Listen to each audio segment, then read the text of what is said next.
शिवसेना उद्धव बाळासाहेब ठाकरे पक्षप्रणित महाराष्ट्र कामगार सेना व विद्यार्थी सेनेच्या वतीनं सोलापूरसह राज्यातील प्राथमिक शाळेतील विद्यार्थ्यांना गणवेशाबाबत राज्य सरकारने भ्रष्टाचारी भूमिकेतून विना गणवेश घालून शाळा भरवत आहे। यावरून स्पष्ट जाणवतंय किंवा दिसून येते की शालेय गणवेशात केवळ दलाली मिळावी म्हणून शासनाने ही योजना राबविण्याची भूमिका घेतली।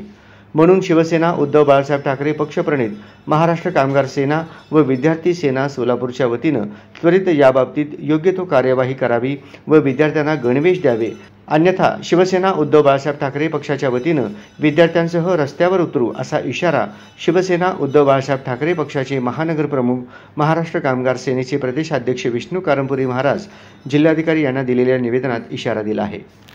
सदर निवेदनात विद्यार्थ्यांना अभ्यासासाठी शिक्षणासाठी लक्ष देण्याचे असते, परंतु त्यांचे अभ्यासावरून लक्ष विचलित करून पालकांच्या माध्यमातून अभ्यासाचा सराव करून घेणे यामध्ये सुद्धा अडथळा निर्माण येऊन पालक वर्ग शाळेमध्ये वारंवार गणवेशाची तक्रारी करीत आहेत। जे काही थोडे बहुत कपडे म्हणजे गणवेश दिले ते सुद्धा पट संख्यापेक्षा कमी दिले आहेत। कपडे नेसल्यास अंगाला येत नाहीत। मुलींना सलवारऐवजी मुलांना दिलेले कपडे अत्यंत निकृष्ट दर्जाचे कापड आणि अंगाला येत नाही।